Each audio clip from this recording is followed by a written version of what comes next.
Retailers obviously are doing okay. Online platforms maybe also will be doing a little bit better, and those that are able to adjust their supply chains to feed product through those will also be doing better. I'd also add, considering the recessionary risks, the appetite for premium products will be limited. So that's another consideration. Cost effective is critical. Cost effective, and some angle of food aid also is appreciated, I think, in this market. But that being said, leaving on a little bit of a light note, there is some willingness for comfort eating. I know I've been doing plenty of it myself. So to the extent that there's products, dairy-related products that are going to be leading to some sense of comfort, ice creams and rich yogurts and things like that, those all sound pretty good to me right now. I know I've been eating plenty, but that sums it up, and apologies I went a little bit over. No worries. Thank you, Tom. I know we have some dairy questions floating around, so we'll get to those shortly in the Q&A. We certainly had a fair amount of questions regarding packaging during this time with the huge uptick in e-commerce that we're seeing. So I want to hand it over to Xinnan Li to talk to us about her outlook on the packaging front. Hi, good morning, everyone. So in general, on the short term, there's a very positive outlook for the packaging side, whether it's containerboard, whether it's folding cartons, like the cereal boxes, or any food that's packaged in like a carton type of board. And then also there's a big surging demand of single-use plastic packaging. Think about the meat that used to go to food service, and now they're having to putting more packaging lines to package them in a smaller pack and then into meat service trays. Could be also milk cartons. So for packaging on all fronts, as long as it's consumables, perishables, there's a very sharp surge in demand, and all of my contacts, distributors, are working around the clock trying to put out as much packaging as they can. They're seeing a lot of orders. But we're also looking at a medium term. So medium term, we've kind of agreed that there is a recession coming. Then there's definitely going to be project delays, whether it could be manufacturing is trying to ramp up their production line, so that's going to be delayed. Adding on new capacities, that's also going to be delayed. There's also going to be a lot of pricing pressure on containerboard, on plastic packaging, folding cartons, on everything.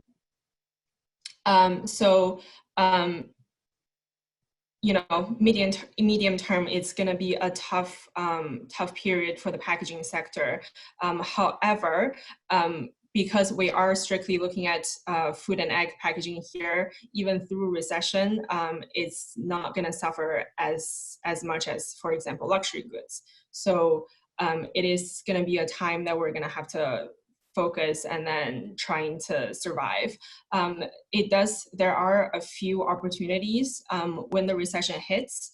One of them being, e-commerce ready packaging, right sizing, on-demand packaging, anything that's on this e-commerce channel. We're thinking it's going to be a growth channel here. So definitely, if you are a packaging producer, position at least part of your supply chain to support that segment over there. And another one is the lower cost provider is definitely gonna come out this easier than the rest. Like what Tom has said, there's a lot of pricing pressure. So during the regular times, it might be hard for brands to switch into a different type of packaging. But if you're able to provide a new type of packaging at a lower cost, this is definitely your opportunity here.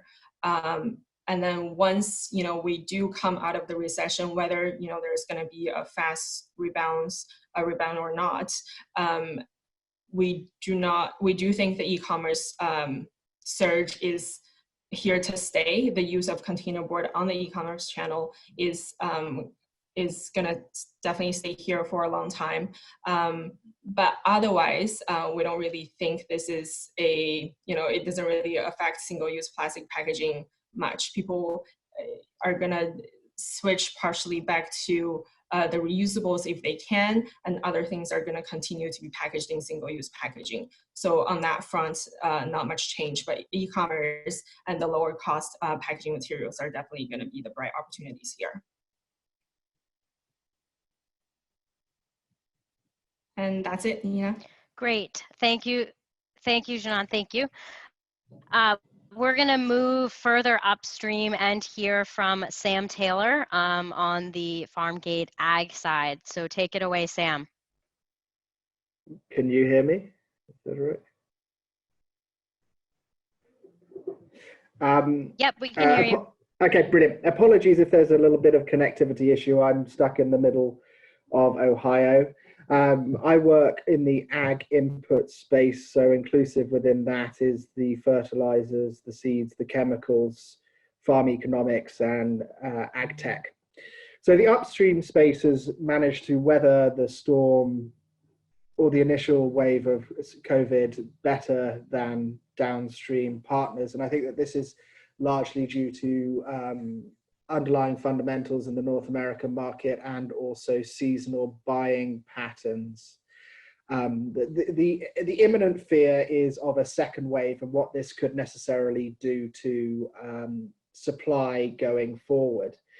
But if we look at the startup space, how this is necessarily going to impact this, you've really got to look at some of the fundamentals that were underlying before we came into this space. And this is really just a scenario in which we could see a compounded impact. And so we look at farm economics and we look at farming operating practices as two areas where we could see the startup really benefit, and looking at how farmers are going to look to operate going forward. And one of the things that we're picking up out of China is a significant increase in farmer e-commerce purchasing.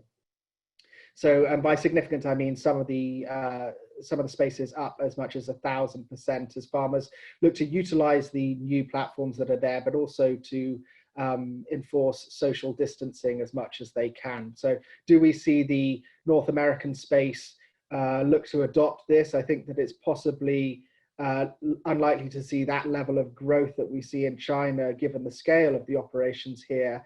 However, we could see a increase in this adoption in the near term. The second point I'd like to raise is also the operating practices by farmers, and whether we see the threat of a potential second wave constricting supply in the North American market.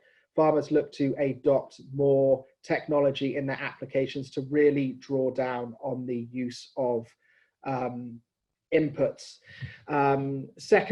Thirdly, it would behove me to highlight the threat to ag economics as we go forward. And we're seeing this impact the GNO space through the ethanol, which you're compounding and conflating a couple of issues here, the fall in the oil price, but also the COVID.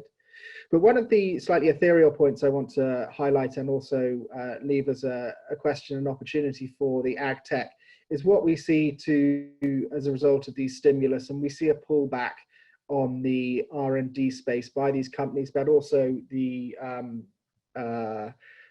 state. And whether we like to admit it or not, this stimulus package probably paints us all as socialists, but you've seen DARPA and also a lot of the funding for universities really drive a lot of the technology that is underpinning the ag space. And whether you then see the constriction in commodity prices force the input companies to draw back on their R&D, we could see some opportunities open up in these spaces for startups going forward.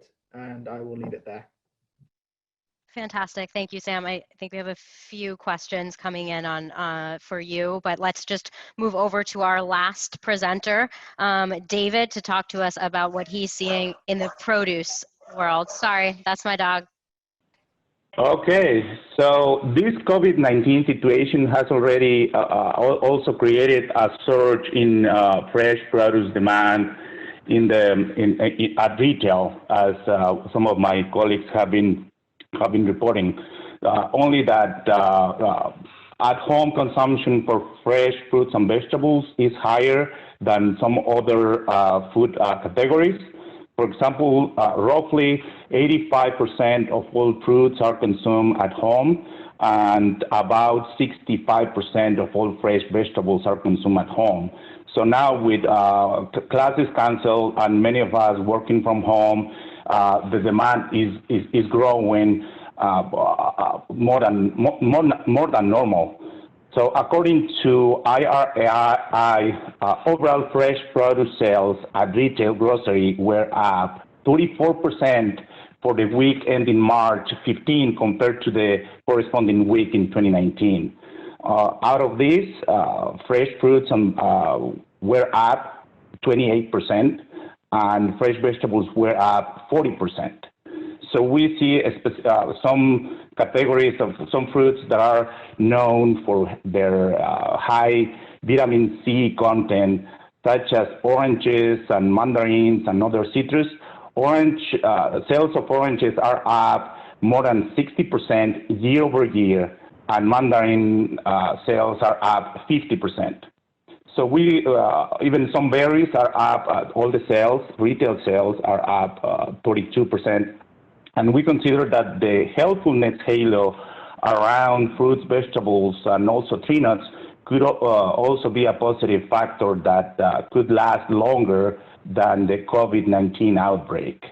Also, online sales and grocery delivery business have also risen. So this scenario will likely lead to retailers permanently ramping up investments in their online marketing channels to meet what could be a more permanent shift for some consumers, particularly in this fruit and vegetable space, which is more challenging, as some consumers still prefer to pick their own fresh fruits and vegetables themselves rather than having someone else picking them from the store and bringing home. So also in terms of logistics, we've seen some border closures and human travel restrictions, but all the food value chain is considered essential, so they are exempt from such restrictions. And we know of some logistical complications that have arisen, and other economic forces also are at play. So, for example, there have been reports of slowdown in container transport of goods over the last 3 months, particularly due to backlogs in China, which is a relevant market for the U.S. tree nut exports, which, by the way, we see that, for example, during February, almond exports were up 7% versus February 2019, while walnut and pistachio exports were down 21%. However, pistachio supplies this season were also 21%, so sales as a percentage of supply are tracking well. On the other hand, walnut supplies are down only marginally, and exports were already lagging before this COVID-19 outbreak. So the main reason for that is that this year there is increased competition from Chinese walnuts, which is the biggest reason for weaker U.S. walnut shipments. Also, the very strong dollar is not helping on this situation. Probably one of the main challenges in the fruit and vegetable space, or the main risk, is the concern on availability and safety and availability of farm workers, particularly as California is getting to ramp up production of vegetables and berries on the Central Coast, which requires a significant amount of hand labor. However, we see that even though the U.S. Embassy in Mexico announced that they will be suspending the processing of many types of visas, they will still giving priority to returning workers, H-2A workers who don't require an interview, but we do expect a slowdown or delay in H-2A workers arriving to the U.S. Because of these recommended social distancing measures. All in all, so far we've seen a positive demand story on the fresh fruits and vegetables space, and so far the operations have been working without major interruptions or delays.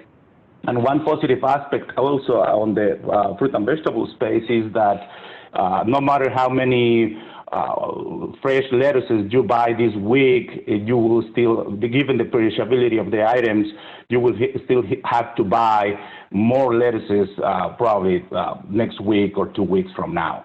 So, so far we see this outbreak from neutral to positive in many of the fruit and vegetable chains. So that's my participation so far. Fantastic. Thank you, David, and thank you everyone for your perspectives so far. The Q&A is heating up, so we are doing our best to compile everything on the back end and ask the most relevant questions. Alina, who is also from the innovation team, is going to kick us off with the first question. Yeah, so first question on the chat is, can you talk about any data or uptake in online ordering from different consumer groups that might normally not adopt, such as older demographics? And when speaking about D2C and e-commerce, how will this change? Will the aggregator platforms continue to win, and what should startups do to change their strategy to get online? So I think I'm well positioned to answer this question, Nina. Is that fair? Or at least absolutely. Part of it? Yep. Yeah. So yes, jump in. Okay. So look, the data from IRI and Nielsen on in-store sales is outdated for the most part. You can expect between 50% and 100% increase in grocery purchasing over the last 2 weeks compared to the last year. For e-commerce, expect 200% increase. And for beverage alcohol through grocery, expect maybe 100%, but that depends on the channel. I just spoke to somebody who is very involved in these things, and they've seen a massive uptick in people ordering for people ordering groceries on other people's behalf. So in the short term, that's not going to make that older individual adopt grocery purchasing long term. And again, I think the big impact of this is going to be readiness of organizations to supply the growing demand. But in general, when the situation changes back to normal, a lot of consumers are going to revert back to their previous purchasing behavior, even if there's a slight increase in the total online number of people that order food and beverage online. I think the real opportunity is to capitalize on the increased investment from businesses and penetrate these channels more. Most of the time, that means making your digitizing your content and creating digital content for websites like supermarkets and grocery stores and specialty markets like Thrive, making sure your content is really great, really beautiful, but also meets the very specific specifications of those players. That's probably the easiest way to get this done. The other is to, long-term identify the retailers that have a strong online presence, and make sure that you have last one more line. Make sure you find the retailers that have a strong online presence, and just make sure you're in retail, because a lot of those orders are fulfilled from the store itself. Great. And does anyone else on the line have anything to add to that before we move on? Thank you, Bourcard. We have about 18 more minutes, and we have a fair amount of questions to get through. Any other thoughts, differing thoughts from the group? Okay. We may ask some more on that line too. I know it's kind of the biggest challenge that our CPG companies are coming to us with. One thing to think about, and then I'll switch gears, but maybe the panelists have thoughts later, is, all the online retailers, from what we hear, the Thrives, the Jet.coms, their buyers are just inundated. And so it's even, the startups are trying to have creative ways ways to get in touch with those online retailers if they haven't had a direct-to-consumer presence, but they're struggling with actually how to break through just because there's so much demand being put on those retailers right now as we're dealing with the beginning of this crisis. So something to think about for the panelists that are here, and we at Food Bites want to continue to try to produce helpful content regarding specifics of how to engage there. But I think let's move on to a dairy question. We have kind of a two-sided question for Tom. One is sort of given the sobering comments that you had on recession and challenges with storage and excess supply in dairy. Do you think that we're going to continue to see more closures and consolidation in the dairy space? That's one side of one question. And then we also have someone else asking, do you think that this could potentially have some revival possibilities in dairy, meaning, you know, that we know dairy's been losing out a lot to plant-based. Is there something that could happen as a result of COVID that could revive interest in dairy potentially from the nutrition side? So Tom, over to you to try to answer. Yep, good questions. And things that I wanted to get to, I didn't have a chance to, so I'll briefly respond to these. So one, the consolidation, yes, that's going to continue at a dramatic, I would say, unless there's some substantial government involvement, it would expedite the consolidation trend at farm. So that's almost a certainty at this stage. The question will be how much government aid and how is that distributed, and does it favor any economic balance on farms, your balance sheets, your debt levels, and things like that. So that's a very good question, but I think the easy answer is yeah, it'll expedite consolidation. As far as the dairy alternative versus dairy trend, yeah, another point that we've been thinking about. So I think that if you look at shelves, there was a rush on fluid milks in traditional dairy products.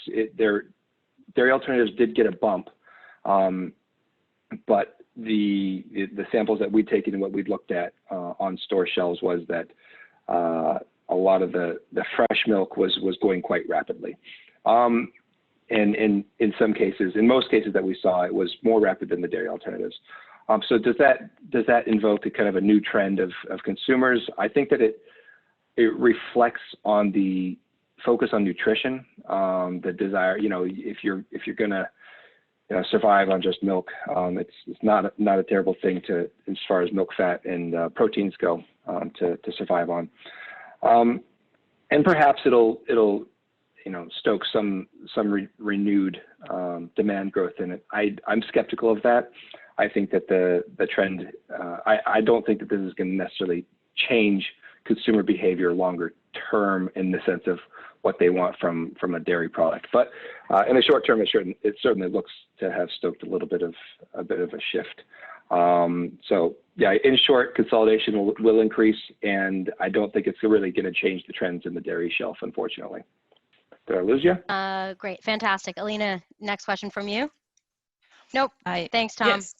Thank you, Tom. Next question is for Sam. Have you seen, can you please address any concerns with egg producers? Do any of them have credit issues when buying inputs? And are the input retailers seeing issues with banks at this moment? Sorry about that. If we go back to last year, there was some operating loan squeezes on the GNO space because of the price of nitrogen and a lot of the inputs. A lot of that pricing has actually come down. So we see in many ways a little bit less pressure this year than there has been in that space. However, this is still a compounded issue, and we put out a long range forecast for operating margins, and they are low. So you are going to see a number of farmers refuse credit, but you're also going to see an uptake in the vendor financing options used by retailers. So I would say that there is a compounded issue on credit for farmers, not a precipitous fall or precipitous increase in pressure, on credit. However, for ag input companies, there will be a significant competitive advantage for those that are operating or using a vendor financing option for growers. Great, thanks, Sam. On to the next question for Xinnan. Given your medium-term forecast for softness in the container board, do you see any changes to planned supply additions, such as container board mills in North America, Europe, and Asia? Great, sorry about that. So we do expect there to be a delay for the projects that's already ongoing. I think in Europe, there are already a lot of disruption, plant closures or construction delays mainly because of the supply chain. So immediately on the supply chain disruption, but because of the recession, I think we're also going to see a lot of the delays in the projects in North America as well. For example, the Sun paper mill in Arkansas has been delayed for a couple years, and then now the land that they were originally going to build the mill on is up for sale again. So not really quite to this extent. We're not going to see the rest of the projects, but I think companies are going to take their time to do those conversions and additions. And for the additions that hasn't been announced, they're probably going to delay announcing it as well.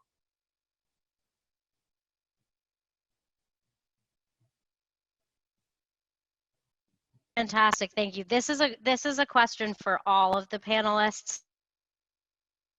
I also just want to say, if you're on the line and you feel like there's something that we really haven't touched on at all, please put it into the questions. We're working through the pre-submitted questions as well.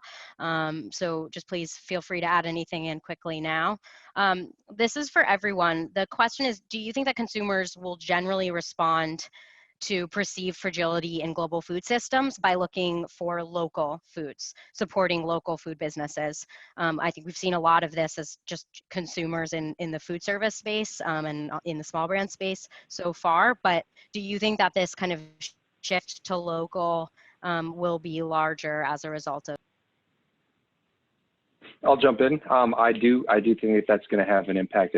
We've seen it across many supply chains now, not just food. And I think that the food story and the food risks are an obvious one. There is a lot of pent-up tension and fears resonating through consumer activities that we've seen over the last few weeks. And the more secure and self-sufficient and locally reliant you are on food, I think the more comfortable people might feel. There's a lot of reflection going on right now about where our food comes. Not that there wasn't already, but I think that there's another sense of reflection of how our food's being made, where it's coming from, and the distribution process of it. And there's gonna be some sense of revaluing that whole process. So I think that's a very good question and an inevitable shift in the psychology of consumers that's going to be important as we go forward. So I think it supports the local trend, at least more regional, if not necessarily, community farms, more regional, local production, to the extent that it's economically and I guess cost effective. And Nick or JP, any thoughts to add on the consumer side? Hi, Nick. Yeah. Hi, Nina. Hi, everyone. Hope everyone's doing well. Yeah, no, I think it's a good point. I mean, I think it's also a question for the food companies themselves about the dangers of having extended supply chains in periods of crisis. In theory, all these companies and anyone in the food chain should be running scenarios every so often as to what to do in situations like this. We've had pandemics before and serious crises and bad weather events. So there should be contingency plans around that. For the consumer, it will be part of the story, but I think for now, it's really a flight to safety and value. We're kind of in this Netflix Stranger Things scenario, upside down world, if you want, where what was out of trend is now back in vogue. And so right now, it's a search for value for price, especially as the recession comes and people become very conscious about what they can cut back in their budgets, and that often comes down to food. It's a lot easier to cut that budget than it is in other aspects. I'll leave it at that. I would just add that there may be a big impact, especially on the food service. Communities supporting the local independent business, bars and restaurants, they know they support instead of chains or even pushing themselves much to go out and spend money on their local business, again, provided that income and the economic momentum will allow that, at least in the short term, after when things start going back to normal. Nina, the only thing I would add to that is I agree that companies are kind of reassessing supply chains, but let's keep in mind that, we had a record, 3.3 million people filing for unemployment last week. There's a lot of layoffs going on. I think Nick's point is spot on, at least for the immediate future. I think right now price is going to be an important consideration for a lot of consumers. I'll just add one more thing here. I think, thank you all for your input on that. Sorry, Nina, I'll just add one more thing. I like, and I agree with all my colleagues' comments. And one other thing that's important to add is our food supply chain has held up pretty darn well through this process as far as manufacturing, farming, and all else goes. The challenges that I've heard of are more in the supply chain trucking side of things, where it's more, I think there's more concerns than there has been a real challenge. But as far as, upstream production, things have actually held up pretty well. And I think it's important to remember that our manufacturers of food and farmers and things were somewhat prepared to have, business continuity plans put in place pretty quickly when this developed. Fantastic. Thank you. We have about 5 more minutes. One question that came in ahead in the pre-surveys, and maybe just get some quick thoughts on this, is how does food service pivot right now? And I think all of your sectors touch food service in some way. What are you seeing that's positive? What are you seeing that businesses are sort of implementing near term to stay in the game? How is this going to unfold over the next couple of weeks and months in the food service sector? Nina, I think one of the only things that food service is able to do right now, because they are limited in having guests in, one of the most positive things you can do is to focus on building out your delivery and takeout services. I think that's, you're kind of limited, and I think you need to look for, where you can, moving consumers up the value chain, and also look at, I've seen a lot of folks kind of pushing for, supporting bartenders while they're off and selling coupons or vouchers for meals later. Yeah, I would just add that my contacts have said that 5 to 10% of restaurant orders are. Bourcard, we lost you. We'll have you finish that thought when you can. Anyone else? Yeah, there's been talk of, approvals. I've heard that the FDA is looking to approve food service items to be distributed through retail stores. And, some of the hangups are kind of, do they put nutritional labeling on these packages, and how do they relabel? But it would certainly help redistribute and move food. So, on all levels, business flexibility adjusting, our supply chains adjusting. It's interesting to see those developments. It's just one other thing that I wanted to add, that looks like it's taking place. Hi, Nina, this is Nick. I just had a wider point, and this is a line that seems to be doing the rounds on some of the chats on LinkedIn. Every brand right now is in the business of being a public service, and I think that's a really important thing about whatever people are doing in food service, is to change their message right now. And if anyone wants an example of how that's happening, look to the British restaurant chain Leon, L-E-O-N, and on what they're doing around assisting people at this time. I think might give some interesting ways forward. Thanks for that example, Nick. I think that's really great. We spent a bit of time yesterday talking too about, small businesses in, that have some sort of supply chain that has the ability to make hand sanitizer, for example, or companies in the fashion world that are starting to make masks, and small businesses looking at ways that they can engage in supporting public health, supporting healthcare near term, and finding ways to pivot their model towards that, even just as to get through the next weeks, months. So thank you for that example on the food service side. One more question. I think this is the last one we saw. If there's more questions, you can put them in here, and we will continue to share content from here. But the last question is sort of regarding produce, but I think others could answer it too. A comment was made about potential shift away from organic, non-GMO, and other specialty food segments. Do we think this is a reasonable assumption, considering that the recession will likely hit lower income, service, blue-collar industries disproportionately, while higher income industries jobs continue? Question mark. That's for anyone who wants to jump in. Yeah, for the organic David, space, can you hear me? In the organic space, we've seen significant growth on the supply side over the last 5 years, which is was putting pressure on organic price premiums anyway. So probably now, like, is more a matter of having reliable supplies in the store, and so consumers can buy. And probably if we will have a recession later this year, and I don't know how much it's going to last or how big this is going to be, but for sure this will be having an impact on higher end products, and for sure. And Nina, this is Nick. Just on, don't disagree with any of that, and we've already spoken about the recession. Let's not forget also that even during tough times, there are certain segments of the population that will carry on regardless. Let's call them the Whole Foods crowd. You know, the top 10%, the top 5%, and in an economy as large as the US, this is still billions and billions of dollars. So if you do have a premium product and you're debating trying to make that more relevant, there still is going to be a market for all of that. It's going to be a smaller market, but there's still going to be, and I'm going to say, let's call them a Whole Foods crowd, that will be responding to those trends that we were all talking about back in January and February. Sorry.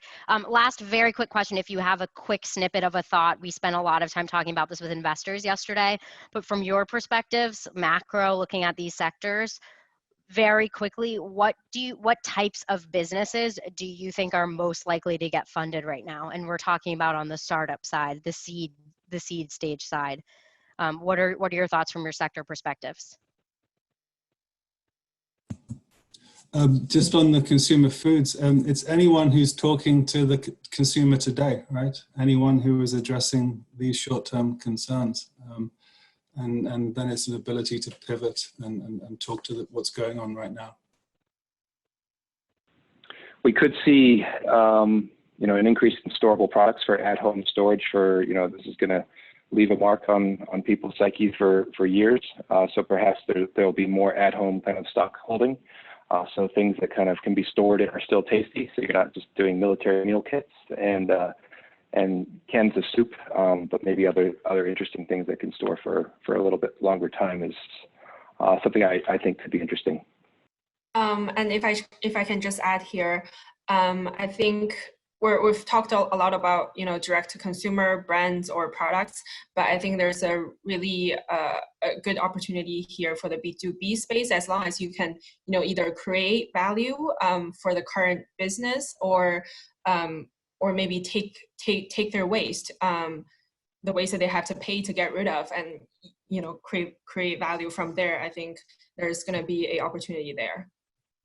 Fantastic. I want to say we're 2 minutes over, and I know people are busy, even if they're working from home right now. We hope that this was helpful from the community. We had somewhere between 70 and 100 people dialed in at throughout this call, every minute throughout this call. We are going to be turning this into more useful content. Any questions we didn't answer, any feedback you have on this session, we know it's Zoom, we know we're all experimenting in this digital time. Please send us any critical feedback to foodbytes@rabobank.com, and we will continue to provide this type of content moving forward as the community wants it. I want to say a huge thank you to all the RaboResearch folks, colleagues, friends who have joined in and shared their perspectives. Anything we can do to connect you with these guys, please, again, reach out to foodbytes@rabobank.com. If we don't know you, fill out our interest form. If you're a startup, we want to get you on our radar. We wish you all positivity, health, We're in this together, and we thank you for joining. Have a great day, everybody.